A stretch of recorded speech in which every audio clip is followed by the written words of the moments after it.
이 사안은 어쨌든 윤석열 찍어내기 위한 공작 정치의 성격이 짙다 이렇게 보고요.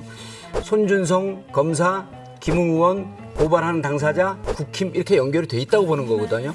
공작 정치면 국민의힘 내부 공작입니다. 또 등장하는 사람들이 마치 실제로 그런 역할을 했던 듯이 단정하고 있는데 그건 조사 결과 드러나봐야 될 일이고요. 간결하게 본질만 말씀드리면 검찰의 고위 간부가 검찰 출신 정치인을 통해 야당과 결탁했다라는 의혹이 있는 요게 팩트로 지금 부여되는 거고요. 첫 번째 주제는 윤석열 후보에 관련된 이야기입니다.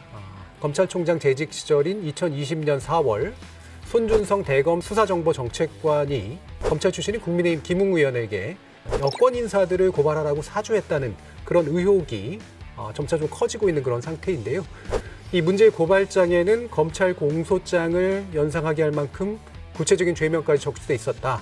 그리고 현직 검사가 아니면 얻기 힘든 실명 판결문도 담겨 있었다라는 것이 그 현재 논의되고 있는 것의 요체라고 볼 수 있습니다. 이 사건은 기본적으로는 지금 검찰이 이제 감찰을 한다고 하니까 검찰의 감찰 그리고 이 등장하는 두 사람에 대한 조사라든가 두 사람의 증거에 의해서 결정이 될 겁니다. 그걸 지금 벌써 질문에서도 그렇고 많은 부분이 단정적으로 뭐 공소장을 만들었고 검찰이 아니면 안 된다라든 고발장이라든가 또 등장하는 사람들이 마치 실제로 그런 역할을 했던 듯이 단정하고 있는데 그건 조사 결과 드러나봐야 될 일이고요.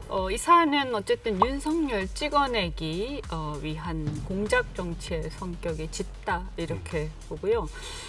의혹의 중심에 보면 어쨌든 김웅 의원이 있습니다. 김웅 의원이 전달을 한 것 같다.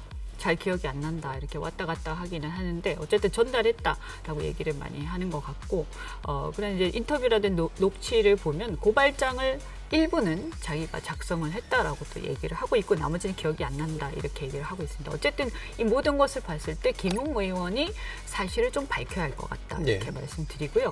그런데 이 모든 얘기들이 사실이라면 이런 단서들을 달고 있습니다. 그래서 우리가 사실이 아직 확인되지 않은 것을 두고 사실을 전제로 여러 가지 얘기를 하는 것은 적절치 않고 끝까지 지켜보고 판단을 하는 게 옳다고 생각합니다. 국민들이 보시기에는 지금 상황이 너무 복잡해져 버렸어요. 최근 며칠 동안 김웅 의원의 말씀이 왔다 갔다 번복되다 보니까 너무 복잡한데 간결하게 본질만 말씀드리면 검찰의 고위 간부가 검찰 출신 정치인을 통해 야당과 결탁했다라는 의혹이 있는 요게 팩트로 지금 부여되는 거고요. 만약 이 언론 보도가 사실에 부합한다면 국민들이 검찰에게 범죄자를 잡으라고 준 칼을 가지고 사사롭게 행사한 거죠. 즉 권력을 사유화했다라는 말로 저는 보여지는데요. 저는 일종의 스모킹건이라고 하는 나와 있는 것 중에 크게 세 가지가 있다고 생각하는데 첫 번째는 텔레그램방을 폭파하고 텔레그램으로 전화를 하고 그리고 또 페이스북으로 확인하고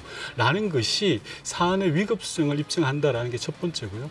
두 번째는 실명 판결문은 판사와 검사, 당사자밖에 볼 수 없는데 이게 등장하거든요. 그러니까 이게 전문가의 솜씨가 나타난다라고 생각을 하고 그리고 또 하나 중요한 건 등장인물들이 모두 특수관계입니다.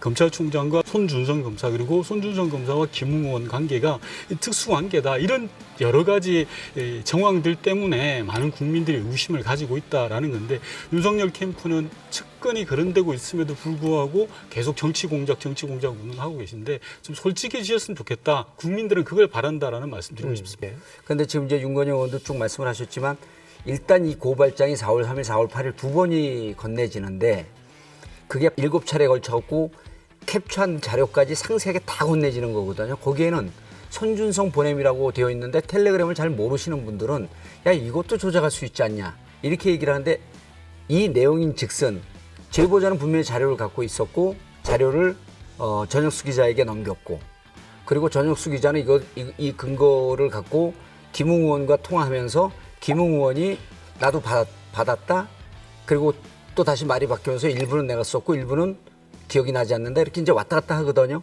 그래서 이제 여기서 분명한 것은 김웅 의원도 제3자에게 받았음을 암시하는 그런 언급을 했죠. 그럼 제3자라고 하는 것은 일단 이 문서에 따르면 당시 수사정보정책관으로 있었던 손준성 검사가 넘겼다라고 하는 게 일단 이 문서에 나오는 흔적입니다. 이건 피할 수가 없는 거거든요. 그리고 두 번에 걸쳤고 본인들은 이것을 고발하지 않았다고 하는데 미래통합당 제3의 단체에서 낸 고발장이 이 고발장과 똑같다. 그렇다고 한다면 적어도 손준성 검사, 김웅 의원, 고발하는 당사자, 국힘 이렇게 연결이 돼 있다고 보는 거거든요. 중요한 것은 여기서 민주당의 흔적은 어디에서든 안 나옵니다. 그래서 저는 이 사안을 중요시 봐야 되는 게, 자, 아까 이현주 의원께서 공작정치라고 하셨죠. 공작정치면 국민의힘 내부 공작입니다. 모든 게 구체적인 증거, 텔레그램은 하더라도 텔레그램은 우리 도사님, 목도사님도 다 받으시고 하겠지만 그 카톡처럼 이름을 바꿀 수가 있습니다.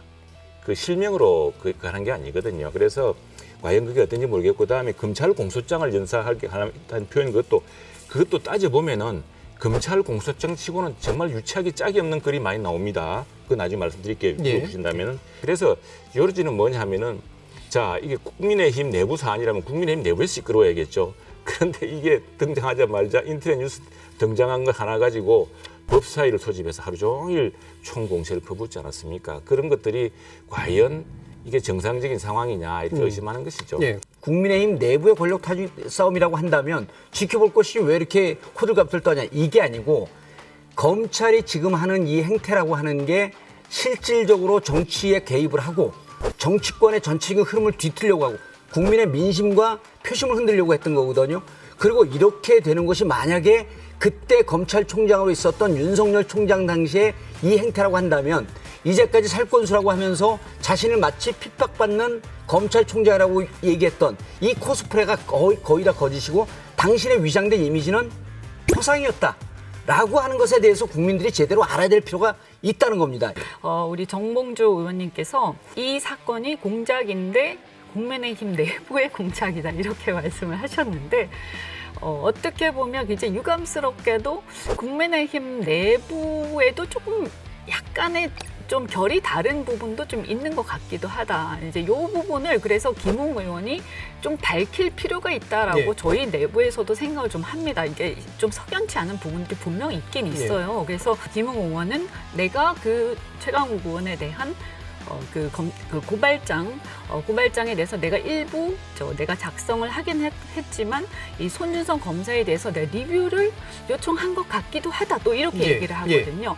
그래서 알겠습니다. 이런 부분에 대해서도 사실은 누가 먼저 작성을 하고 누구한테 리뷰를 의뢰해서 온 것인지 이런 부분들도 그냥 불명확하다 이거죠. 저는 계속 말씀드리지만 대통령 후보는 좀 정직했으면 좋겠다라는 생각이 들어요. 국민들이 일을 잘하는 사람도 필요로 하겠지만 정직한 것이 저는 우선이라고 생각합니다. 윤석열 전 총장이 지지했던 일정한 국민들은 윤석열 총장이 권력기관에 맞서는 것 때문에 환호를 했는데 지금 보니까 권력기관을 사사롭게 움직였다는 게 드러나지 않습니까? 검찰이 원하는 사사로운 이익, 사적 복수든 그게 검찰의 그걸 지키기 위한 거든 기득권을 지키기 위한 것이든 간에 정치에 개입하고 선거에 개입하는데 야당과 결탁했다라는 건 정말 국기를 물러하는 사건입니다.